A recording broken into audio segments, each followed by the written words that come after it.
Aliens begged for heroes, but Earth sent Deathworlders. The crystal chamber floated in the darkness between stars. Inside, 47 species gathered in emergency session. Ambassador Velis stood at the center, her translucent body flickering with colors that showed her fear. She had called this meeting because her people were dying. 3 months ago, the Kashari swarm entered our space, Velis said. Her voice trembled as it translated through the chamber. We tried to talk to them. They did not answer. We offered them resources. They ignored us. We sent peacekeepers to stop them. Only 12% came back. The chamber fell silent. Around the room, representatives from peaceful worlds shifted uncomfortably. War was something they read about in ancient history files. Their weapons were old and ceremonial. Their soldiers had never seen real combat. They kept peace through words and agreements, not violence. How many worlds have we lost? Asked Elder Mern, his gray skin pale with concern. 7. Velis answered. 7 garden worlds, home to billions. The swarm consumes everything. Plants, animals, people. They turn beautiful planets into dead rocks. Our defenses cannot stop them. A counselor from the northern sectors spoke up. We have run simulations. Every strategy fails. They breed faster than we can kill them. They adapt to our weapons. They never retreat. What can we do against an enemy that cannot be reasoned with? The council discussed options for hours. More peacekeepers? They were already stretched thin. Bigger weapons? They had no experience building tools of war. Evacuation? Where would billions of refugees go? Every answer led to more problems. In the back of the chamber, a young analyst named Trell reviewed old files on his data tablet. He searched through restricted archives, looking for anything that might help. Most worlds in the galaxy were safe and comfortable. Class 1 or Class 2, danger ratings at most. But there were exceptions. Worlds too dangerous for normal colonization. Worlds marked as forbidden. Worlds marked as forbidden. Then he found it. A file marked Sector 447J. Quarantine protocol active. The planet inside had a danger rating of Class 1-2. The highest possible rating. Trell opened the file and started reading. His eyes grew wider with each line. The planet was called Earth. Its sun was violent, sending deadly radiation. The planet's axis was tilted, creating extreme seasons. It had massive storms, earthquakes, volcanoes, and tsunamis, diseases that killed within days, predators on every continent. The file listed hundreds of species that could kill a human in seconds, but humans survived anyway. Trell read about Earth's history. 6 times, the planet had tried to wipe out all life. 6 times, humans had survived. They had survived ice ages, asteroid impacts, supervolcanoes, and plagues. They fought each other constantly. Wars that lasted years, decades, even centuries. They invented weapons that could destroy their entire world, yet somehow avoided using them. The file included biological data. Human bone density was 3 times the galactic average. Their muscles were wound tight for explosive power. They healed remarkably fast. They could run for hours without stopping. They could survive for weeks without food. They had a pain tolerance that seemed impossible. One note stood out. Species shows extreme adaptability and aggression. Recommend continued quarantine. Do not make contact. Trell carried his tablet to Ambassador Velis. I found something, he said quietly. A quarantined world. Class 1-2, Death World. The inhabitants are survivors. Warriors. They have been fighting since they were children. Velis looked at the file. Her colors shifted to dark blue, the shade of deep thought. This is forbidden, she said. The quarantine exists for a reason. We are dying, Trell replied. What other choice do we have? The debate lasted 2 more days. Some council members argued that releasing humans into the galaxy was too dangerous. Others said that desperate times required desperate measures. Finally, Velis made the decision. Send the message, she ordered. A transmission was sent to Earth. It traveled through the void, carrying a simple request. We need heroes. The galaxy is dying. Will you help? On Earth. The message arrived during an emergency session of the United Earth Coalition. Leaders from every nation gathered to read the alien text. Some were excited. First contact with alien life. Others were suspicious. Why did they choose Earth? What did they really want? General Park stood before the council. They are asking for military help, he said. They face an enemy that outnumbers them and cannot be negotiated with. They need warriors, not diplomats. And they chose us, President Kim said slowly. Because they know what we are. The room fell quiet. Everyone understood. Earth was not a peaceful planet. Humanity had clawed its way to the top of the food chain through violence and determination. Every human alive was descended from survivors. War was in their blood, their history, their very nature. We should send volunteers, General Park suggested. A small team. Experienced soldiers. Let them see what the situation is before we commit more resources. The vote was quick. Earth would help, but they would not send their best and brightest. They would send soldiers, people who understood violence, people who had seen war and survived it. Commander Han was the first to volunteer. He was a Special Forces veteran with 12 years of combat experience. Quiet, methodical, and utterly reliable. Lieutenant Yuna joined next, a combat medic who had saved lives in 3 war zones. Sergeant Day, a demolitions expert known for creative solutions. Corporal Nari, a sniper with legendary patience. Private J, young but experienced in urban warfare. Private Mina, an engineer who could fix anything with whatever was available. 6 humans prepared to leave Earth. They packed their equipment, checked their weapons, and said goodbye to their families. They did not know what they would find in the stars, but they knew one thing. They were ready. The Centauran ship arrived to collect them. The alien crew was nervous around the humans. They had read the files. They knew what Earth was. And, when Commander Han boarded with his team, the crew members kept their distance. The humans were shorter than most species, but they moved like predators. Smooth, efficient, always aware of their surroundings. During the journey, the crew overheard the humans talking. They discussed survival tactics, combat strategies, and past battles. They laughed about injuries that would have killed most species. They treated war as something normal, even routine. The aliens listened and felt cold fear settle in their hearts. What had the council done?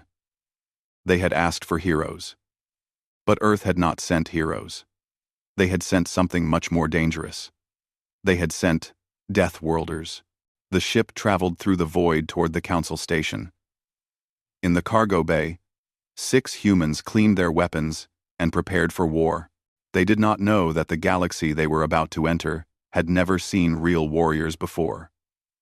They did not know that their very presence would change everything. They only knew that someone needed help. And humans always answered the call. Aliens begged for heroes. But Earth sent Deathworlders. The council station appeared like a jewel against the black. It was beautiful, all smooth curves and glowing lights. The Centauran ship docked carefully, and the 6 humans gathered their equipment. They wore their tactical gear, standard military uniforms with armor plates and equipment belts. Nothing fancy, just practical. Ambassador Velis waited at the docking port with a security team. When the airlock opened and the humans stepped through, she felt her breath catch. They looked so normal at first glance. 2 legs, 2 arms, one head. But something was wrong. Their eyes faced forward, predator eyes, and they moved with a grace that spoke of controlled violence. "Welcome to Council Station," Velis said through her translator. "We are grateful you came." Commander Han nodded. "Show us where we need to be. No pleasantries. No questions about the station or the journey. Just straight to business." Velis led them through the corridors.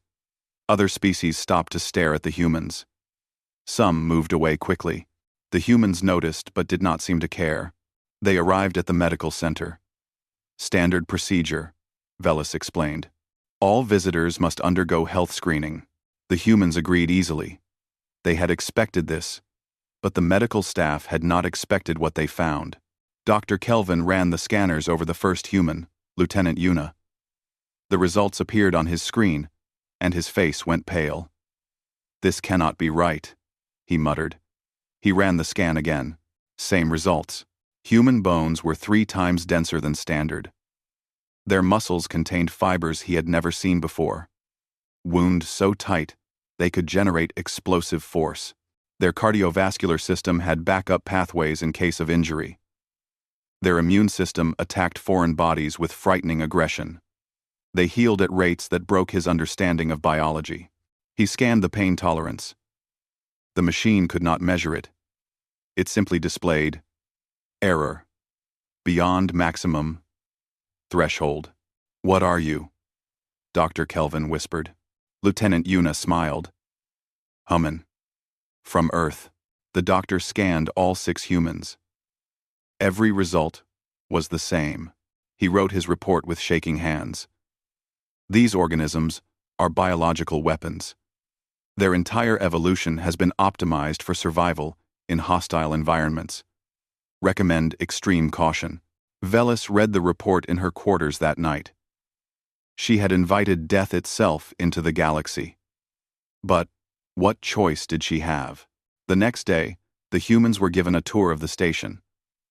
The guide showed them everything proudly. The gardens where food was grown in perfect safety, the exercise facilities with their high-gravity training rooms, the ceremonial weapons, display from the last war, 8,000 years ago. The humans were polite but confused. "This is high gravity?" Sergeant Day asked, standing in a room set to 0. 8G. "This is lighter than home." The guide blinked. "Your planet has higher gravity than this?" Quote, "Earth is about 1G standard," Day explained. "We train in conditions much harder than this." In the weapons display, Private J examined an ancient plasma rifle. "This is cute," he said, "but the power cell looks inefficient. And there is no safety mechanism." "Safety mechanism?" the guide asked. "To prevent accidental discharge," Jay explained. "You know, so you do not shoot yourself or your friends." The guide looked confused. Why would a soldier accidentally shoot someone? The humans exchanged glances. These people had never experienced real combat. Their weapons were designed for ceremony, not war. That evening, Corporal Nari noticed something disturbing.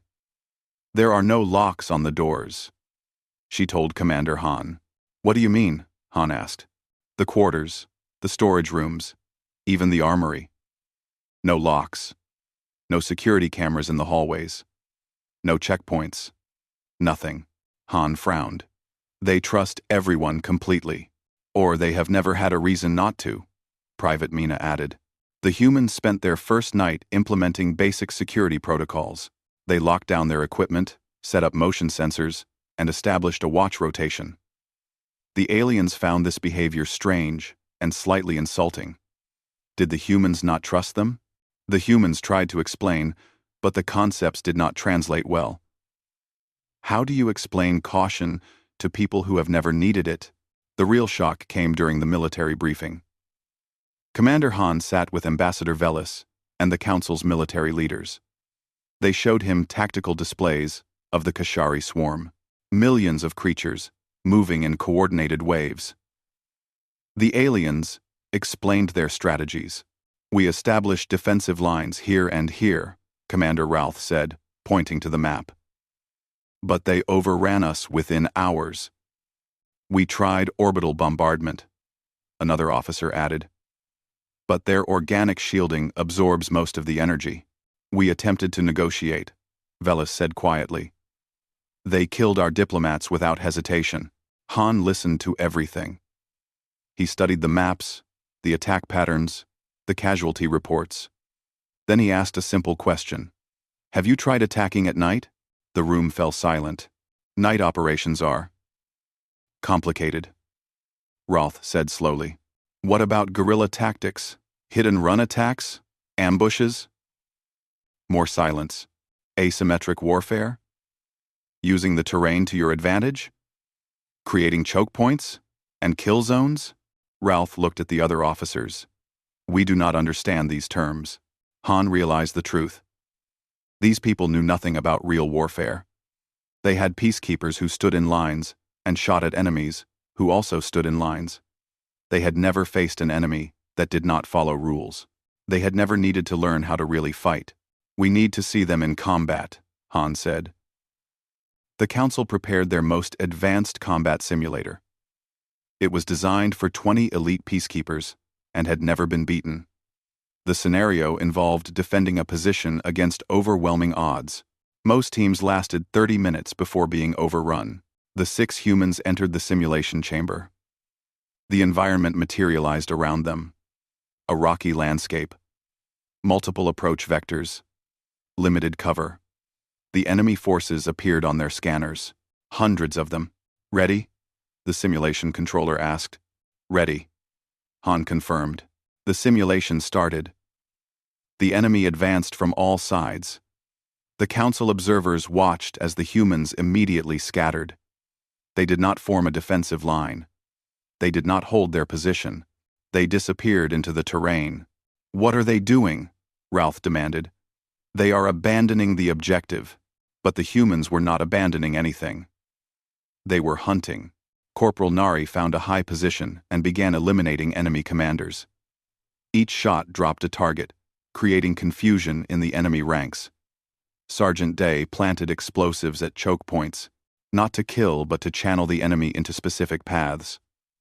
Private J used the terrain to create ambush points. Lieutenant Yuna provided covering fire, while also scanning for enemy weaknesses. Private Mina hacked the simulation's communication system, feeding false information to the enemy. Commander Han coordinated everything with hand signals and short radio bursts. The humans moved like water, flowing around obstacles, hitting weak points, never staying in one place long enough to be targeted. The enemy forces, designed to be overwhelming, found themselves confused and scattered. They could not catch the humans. They could not predict their movements. Every time they concentrated on one position, the humans attacked from another direction. 14 minutes after the simulation started, the last enemy unit was eliminated. The humans regrouped at the extraction point, barely wounded. The simulation chamber went silent. The observers stared at the results, unable to believe what they had seen. 20 elite peacekeepers had never beaten this scenario. 6 humans had completed it in 14 minutes. Commander Ralph found his voice. How did you do that? Lieutenant Yuna wiped sweat from her forehead. This is what we train for. Since we are children, we learn to fight. Earth does not raise peaceful people. It raises survivors. Ambassador Velis watched the simulation replay in her quarters late that night. She watched the humans move through combat like they were dancing. Efficient, precise, and utterly without mercy toward the enemy. They did not hesitate. They did not panic. They simply executed their plan with mechanical precision. She understood now what Earth was. Not a world that produced heroes. A world that produced warriors.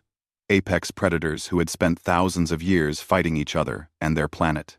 They were good at war because war was all they had ever known. Velis made her decision. She sent a message to Earth.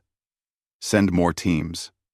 Send as many as you can spare, because the galaxy was dying, and only monsters could save it now.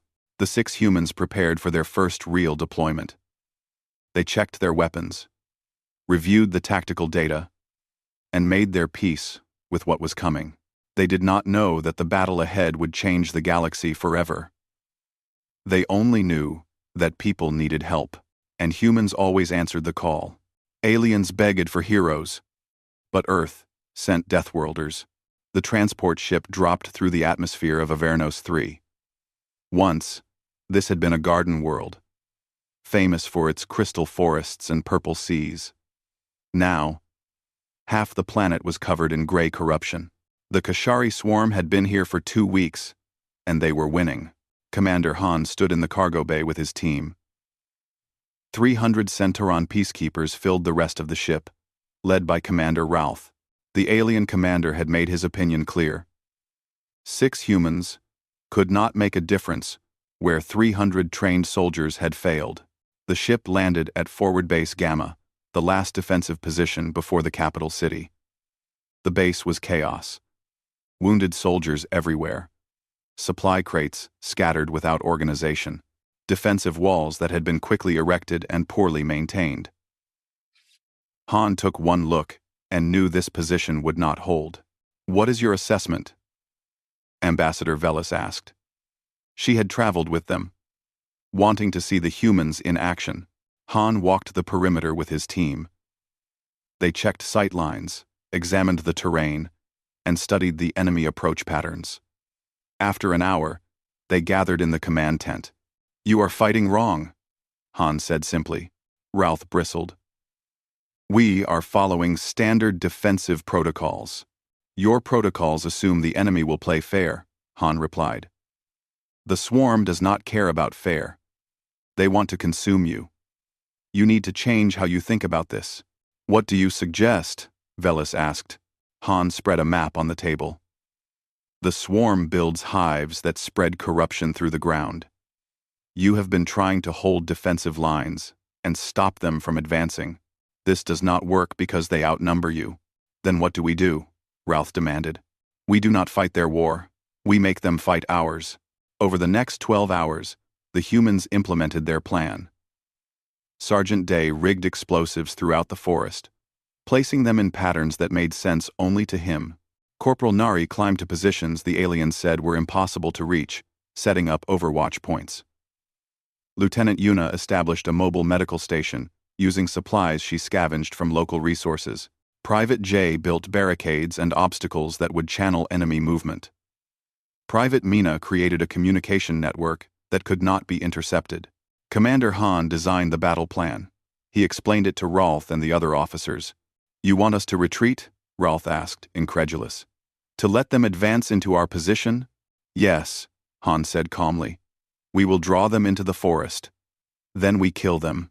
"This is madness," Ralph protested.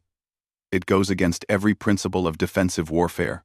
"Your principles are losing," Han said flatly. "My principles win. Choose." Velis made the decision. "We follow the human plan." The Kashari swarm attacked at dawn. Sensors detected them first. 10,000 creatures moving through the corrupted zone. They came as a wave, chittering and screaming, their bodies covered in organic armor. They had faced these aliens before. They knew how to defeat them. The Centauran forces began their retreat as planned. But they were panicking. Every instinct told them this was wrong. They were giving up ground. They were letting the enemy advance. Some soldiers broke formation and ran. The humans stood calm at their positions, waiting. "They are getting closer," Rolf said, his voice tight with fear. "We should fire now." "Not yet," Han replied. The swarm entered the forest. They moved fast, eager to catch the retreating aliens. They had no idea they were being herded. "Now," Han said quietly. Sergeant Day triggered the first series of explosives. Trees fell across the swarm's path, not killing many, but forcing them to change direction. More explosives detonated, channeling the creatures into specific routes. The swarm, confused but still aggressive, pushed forward into the lanes the humans had created. Private J had turned these lanes into killing fields. Corporal Nari began firing from her position. One shot, one target. Every bullet dropped a swarm commander, the larger creatures that coordinated the smaller ones. Without commanders, the swarm became disorganized, easy prey. The Centauran soldiers, following human instructions, opened fire on the channeled enemies. It was like shooting targets at a range. The swarm could not maneuver, could not retreat, could only push forward into the guns. But some broke through. A group of swarm warriors, about 50 of them, charged directly at the human position. The Centauran soldiers prepared to fall back. The humans did not fall back. What happened next would be talked about for generations. The 6 humans moved into close combat with 50 swarm warriors. But they did not fight like the aliens expected. They moved like they were part of a dance they had practiced 1,000 times. Lieutenant Yuna fired 3-round bursts, each one dropping a target, while simultaneously moving to new cover. Sergeant Day detonated a shaped charge that collapsed a rock formation onto a group of warriors. Private J used his combat knife when enemies got too close, striking with surgical precision at weak points in their armor. Commander Han fought with a calm efficiency that was somehow more terrifying than rage. Every movement had purpose. Every shot found its target. He was not fighting to survive. He was fighting to win. The Centauran soldiers watched in amazement and horror. The humans showed no fear, no hesitation. They simply executed their enemies with mechanical precision, adapting instantly to changing conditions. In 3 hours, the battle was over. The swarm forces were destroyed or in retreat. The corruption stopped spreading. Forward Base Gamma was saved. The human team regrouped, checking their equipment and treating minor injuries. They had not lost a single member. The Centauran forces had suffered only light casualties, far less than any previous engagement. Commander Ralph found Han cleaning his weapon. The alien commander stood silent for a long moment, trying to process what he had seen. "How did you do that?" Ralph finally asked. "We have been fighting them for months. We have lost thousands. You, 6. In 3 hours." Han looked up at him. "You have been fighting to not die. We fight to win. There is a difference." "What difference?" "You are peacekeepers. You maintain order. You protect civilians. These are noble goals." Han stood up. "But we are soldiers. We are trained from childhood to fight and win. When we enter combat, we do not hope to survive. We plan to eliminate the enemy. Every action has that goal. Nothing else matters." Ralph felt cold. "You are comfortable with war." "No," Han said quietly. "We hate war. But we are very good at it. Earth has been teaching us for thousands of years." Later, Ralph wrote his report to the council. His hands shook as he typed. "The humans are too good at war. They move through combat like they are at home there. They show no fear, no hesitation, no mercy toward the enemy. What we call courage, they call standard procedure. What we call sacrifice, they call tactics. They are not heroes. They are weapons that learn to walk. Do not send more humans. Do not arm them. Do not teach them our technology. They are too dangerous." But Ambassador Velis read his report and made a different decision. She sent a message to Earth. The first team succeeded. Send more.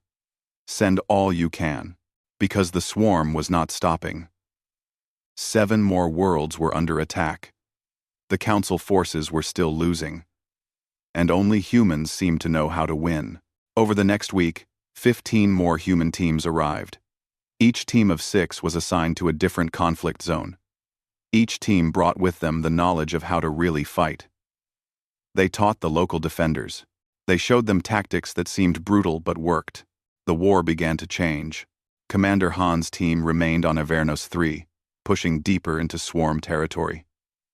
They conducted night raids, destroyed supply lines, and eliminated high-value targets. The Centauran soldiers assigned to them learned quickly, not because they wanted to learn war, but because they wanted to survive. One young Centauran soldier, Ven, asked Han during a quiet moment, "Does it ever get easier? The killing?" Han considered the question carefully. No. It should not get easier. The day killing becomes easy is the day you lose your humanity. But you learn to carry the weight. You learn to do what must be done, even when it hurts. How do your people live with it? We remember why we fight. Not for glory. Not for conquest. We fight so others do not have to. We carry this burden so civilians can sleep safely. Han looked at the young soldier. That is what makes us different from the enemy. They destroy because it is their nature. We destroy to protect. Remember that, and you will keep your soul. The team prepared for their next mission. Infiltrating a major swarm hive. It was suicide by any calculation. The aliens said it could not be done. But Han had stopped listening to what aliens said was impossible. Earth had taught him better. The 6 humans checked their weapons one last time. Somewhere in the darkness, a hive waited. And 6 Deathworlders were coming for it. Aliens begged for heroes. But Earth sent Deathworlders. The success at Avernos 3 spread through the galaxy like wildfire. For the first time since the swarm arrived, the Council forces had won a major battle. But the victory came with disturbing questions. How did 6 humans accomplish what thousands of trained peacekeepers could not? And what did it mean for the future? Earth sent more teams. Within 3 weeks, 15 human tactical units were deployed across the conflict zone. Each team consisted of 6 soldiers, specialists in different forms of warfare, and each team brought with them a way of thinking that terrified the species they were trying to save. Team Hyun arrived on Kilaria Prime, a city world where the swarm had penetrated the urban centers. The Centauran forces had been trying to evacuate civilians while holding major intersections. They were losing ground every day. Commander Hyun took one look at the situation and changed everything. You cannot fight in cities like you fight in open ground, she explained. Buildings are weapons. Streets are traps. You must learn to use them. She taught them building-to-building combat. How to clear rooms. How to set ambushes in tight spaces. How to use elevation. The Centauran soldiers found the tactics brutal and efficient. Within a week, they had stopped the swarm's advance. Within 2 weeks, they were pushing them back. On the mining world of Drastus, Team Sora faced a different problem. The swarm had adapted to traditional combat, learning to counter the aliens' predictable tactics. The local defenders were losing hope. Then we become unpredictable, Sora said. She taught them guerrilla warfare. Hit and run attacks. Sabotage. Resource denial. Never fight fair. Never give the enemy what they expect. Strike fast. Disappear. Strike again from a different direction. The mining colonists learned to use their environment. Tunnels became death traps for the swarm. Explosives buried in ore deposits. Ambushes, in the dark, where human night vision gave them an advantage. The swarm could not adapt to an enemy they could not predict.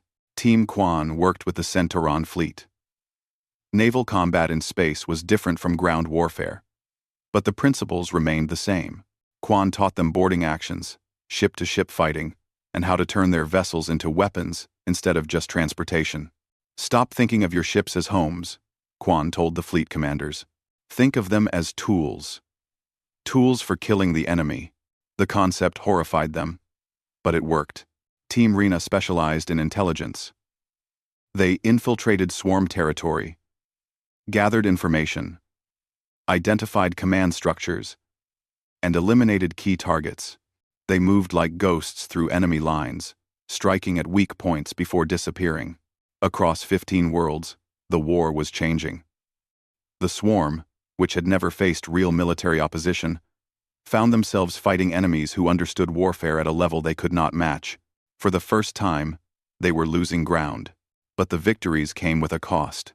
In the council chambers, a debate raged. Ambassador Velis led the pragmatist faction. We are winning, she argued. For the first time in months, we are actually winning. The humans are teaching us how to survive. Elder Mern led the opposition. He was old enough to remember the last war, thousands of years ago. He had hoped never to see another. "Look at what we are becoming," he said, his voice heavy with sadness. "We are learning to kill efficiently, to see other living beings as targets, to accept casualties as inevitable. Is this what we want to be?" "We want to survive," Velis replied. "Everything else is secondary. If we must become monsters to survive, is survival worth the cost?" Mern asked. "The humans are good at war because war is all they know. Should we become like them?" The debate continued for days. Some species threatened to withdraw from the Council.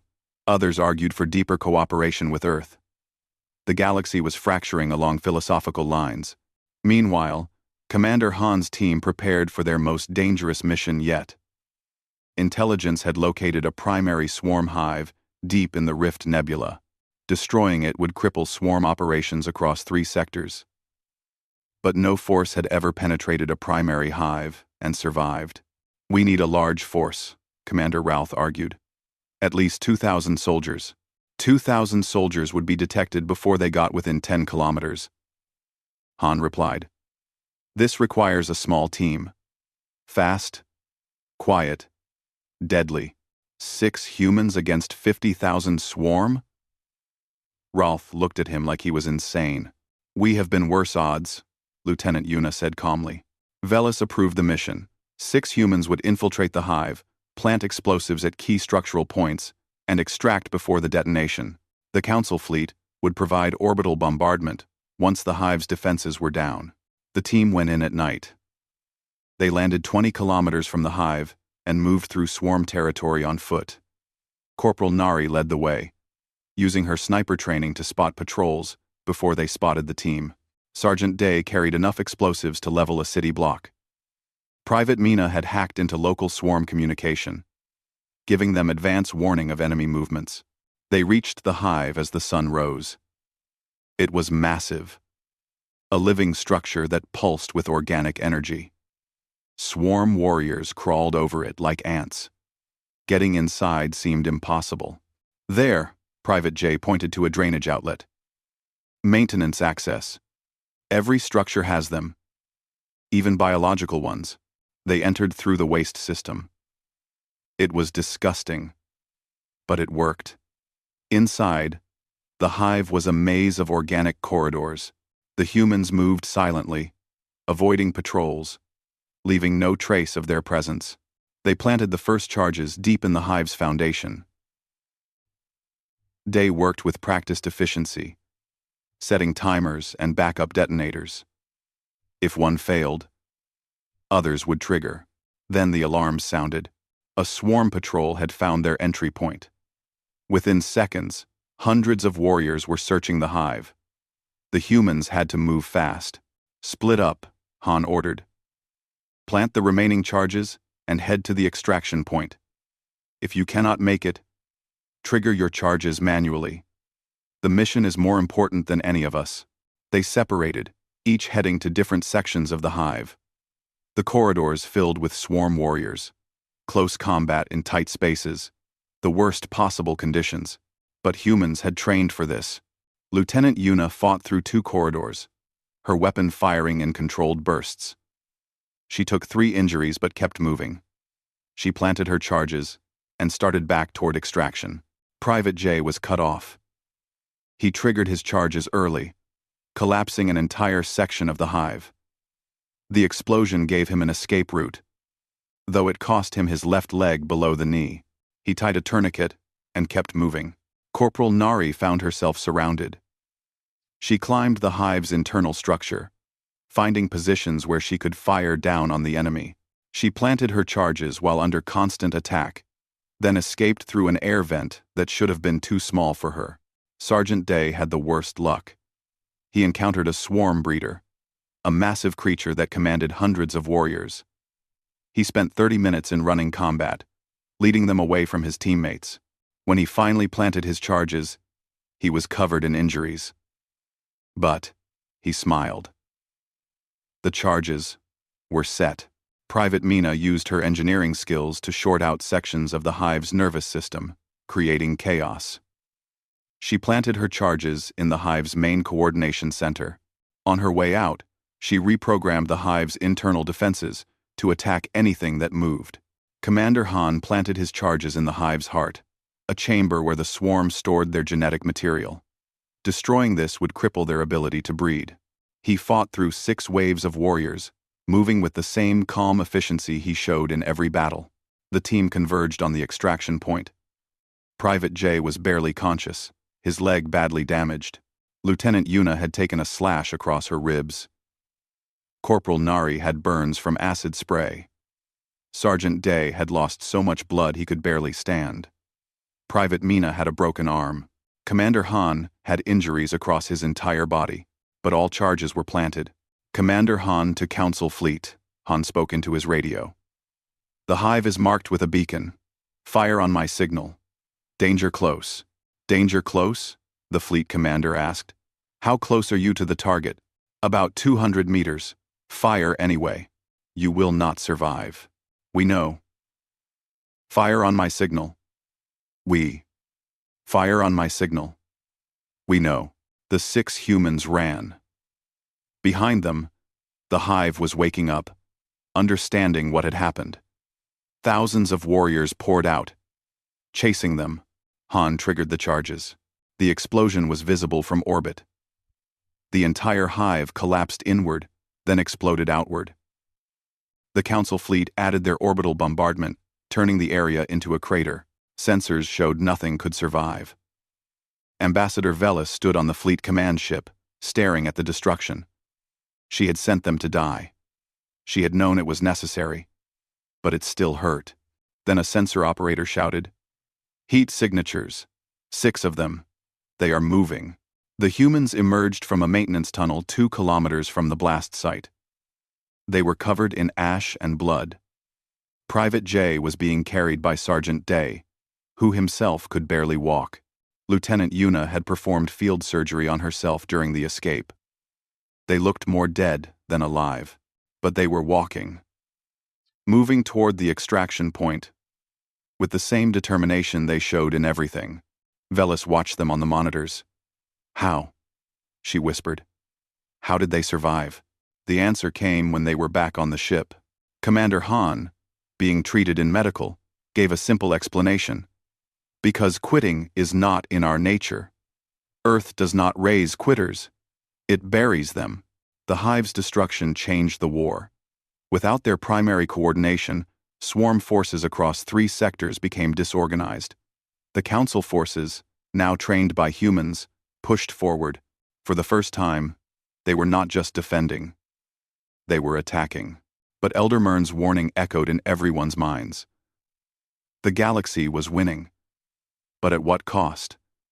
They were learning to fight, to kill, to accept casualties as necessary. They were becoming warriors. Were they becoming too much like the humans they had called for help? The answer to that question would come soon enough. Because the war was not over yet. Aliens begged for heroes, but Earth sent Deathworlders. The war had reached its turning point.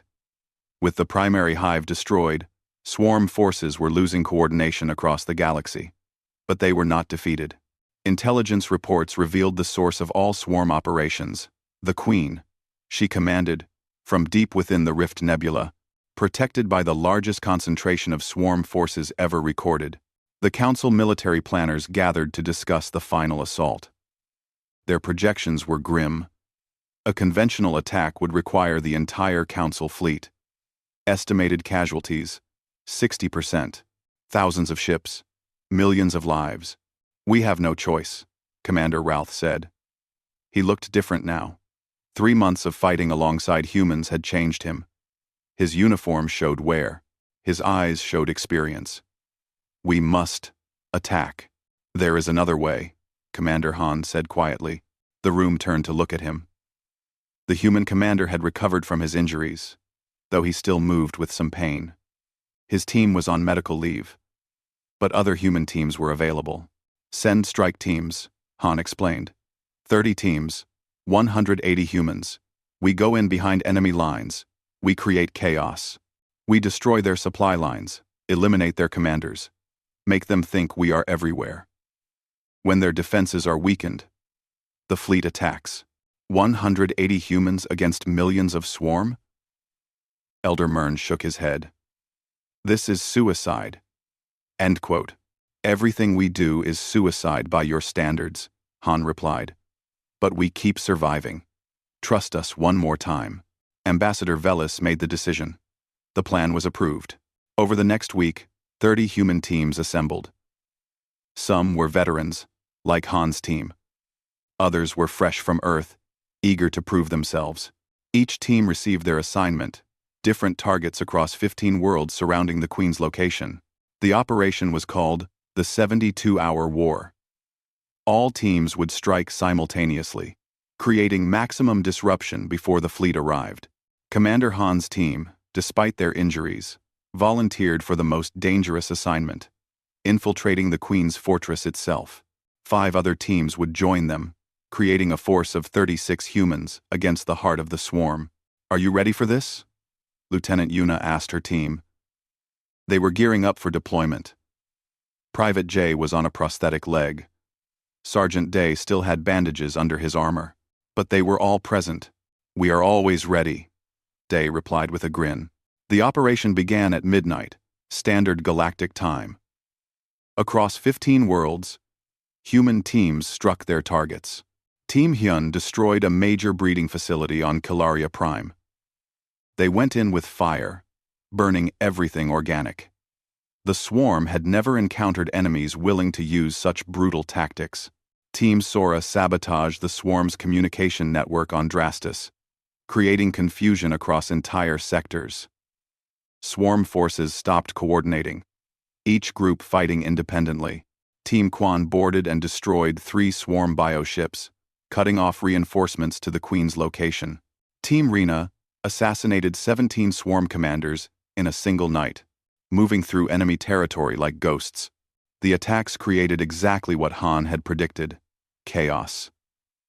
While the outer teams created distractions, Han's force of 36 humans approached the Queen's fortress. It was a living mountain. Grown from organic material over years, biocannons lined its surface. Swarm warriors patrolled in groups of hundreds. Approaching it seemed impossible. But humans specialized in the impossible. They split into 6 teams of 6. Each team had a specific target within the fortress. They would go in simultaneously, plant charges, and extract. The explosion would collapse the fortress and kill the Queen. They entered through underwater caves that the swarm had not properly defended. Water was toxic to most swarm creatures, so they assumed it was safe. But humans were comfortable in any environment. Inside the fortress, the fighting was brutal. The swarm knew something was wrong. Warriors filled the corridors. The humans fought through them with cold efficiency. Team Hyun reached the fortress's main support structure. They placed shaped charges that would collapse the entire eastern side. On their way out, they encountered a swarm elder, a creature the size of a tank. They killed it with focused fire and kept moving. Team Sora destroyed the fortress's power center, a biological reactor that generated energy. The fortress went dark. Swarm warriors stumbled in confusion. The humans had night vision equipment. They did not. Team Quan eliminated the Queen's personal guard, a force of elite warriors that had never been defeated. The battle lasted 20 minutes and left 3 humans injured. But the path to the Queen was open. Commander Han's team found the Queen in her chamber. She was massive, her body filling the entire room. She was not a warrior. She was a breeder, a thinker, the mind behind the swarm. When she saw the humans, she spoke through organic speakers. "What are you?" she asked in a voice like grinding stone. "Death," Han replied simply. He planted the final charges while his team provided cover. The Queen tried to call for help, but her communication network was destroyed. She tried to move, but her body was too large. She understood then what the swarm had faced. Not diplomats or peacekeepers. Warriors. True warriors. "You are monsters," she said. Yes, Han agreed. But we are your monsters now. The team extracted, fighting through waves of desperate warriors. The fortress was collapsing around them. 3 teams made it out. 2 teams were lost, dying to ensure the mission succeeded. 24 humans escaped. 12 did not. Commander Han stood at the extraction point, watching the fortress burn. Private Mina was crying. They had lost friends, good soldiers. The cost was high. Was it worth it? She asked. Han did not have an answer. The orbital bombardment finished what the humans started. The fortress collapsed completely. Sensors confirmed the Queen was dead. Without her, the swarm lost all coordination. Within days, the remaining forces were hunted down and eliminated. The war was over. The Council declared a day of galaxy-wide celebration. Parades in every city, monuments to the fallen, medals and honors. The humans were called heroes, saviors of civilization, but the humans did not celebrate. They held memorial services for their fallen. They mourned quietly, in the way of soldiers who understand the true cost of victory. Ambassador Velis found Commander Han standing alone, looking at the stars. "Why do you not celebrate?" she asked. "Because 24 humans lived and 12 died," Han replied. "The galaxy celebrates. We mourn. That is the difference between civilians and soldiers." "You saved us," Velis said. "We killed for you," Han corrected. "There is a difference. We will live with what we did. The question is, can you live with what you asked us to do?" The council gathered 1 week later. The celebration was over. Now came the hard questions. Elder Mern spoke first. "We are saved, but look at what we have become. The Centauran military is now efficient and brutal. They have learned to kill without hesitation. Our culture celebrated peace. Now we celebrate warriors. What have we lost?" 7. "We have lost our innocence," Ambassador Velis replied. "But we have gained survival. The swarm did not care about our philosophy. They only understood strength. The humans taught us strength." "At what cost?" Mern asked. The debate continued. Some argued for returning to old ways. Others said the galaxy needed to stay prepared. The council was deeply divided. On Earth, the returning soldiers faced their own questions. They had seen a galaxy that did not understand war. They had taught aliens to kill. Some soldiers felt like they had corrupted something pure. Others felt they had done what was necessary. Private Mina wrote in her journal, "They looked at us like we were monsters. Maybe we are, but we are the monsters that saved them. I do not know if that makes us heroes or villains. I just know we did what we had to do." The United Earth Coalition debated their role. Should they return to isolation? Some argued yes. Earth was dangerous. Humans were dangerous. Better to stay quarantined. But others argued that the galaxy needed protectors. Species that understood that peace was maintained through strength. That sometimes violence was the only answer. Earth decided to join the Galactic Council, but on their terms. They would train defenders. They would maintain military readiness. They would be the guardians, the ones willing to fight so others could live in peace. 10 years passed. The galaxy had changed. Every council world now had defense forces trained in human tactics. They were efficient, disciplined, and ready. The Centauran military had become the most powerful force in the galaxy, second only to Earth's own forces. But they had not lost themselves completely. They still valued peace. They still preferred diplomacy. They had simply learned that sometimes peace must be defended with violence. Commander Han became an instructor at the new Galactic Military Academy. He taught mixed species classes, sharing Earth's hard-learned lessons.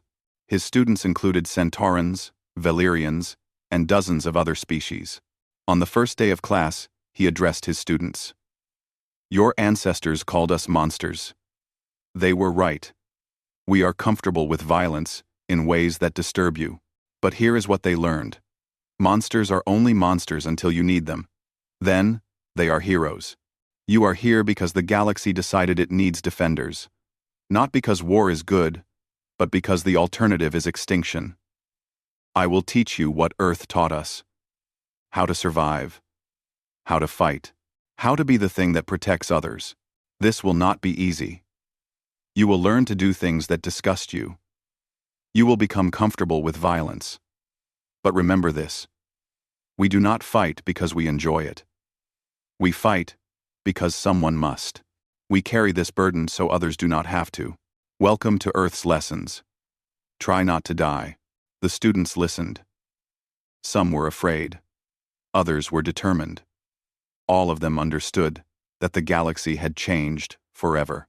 15 years after the Swarm War, a new threat appeared at the galaxy's edge. Strange ships, different from anything seen before.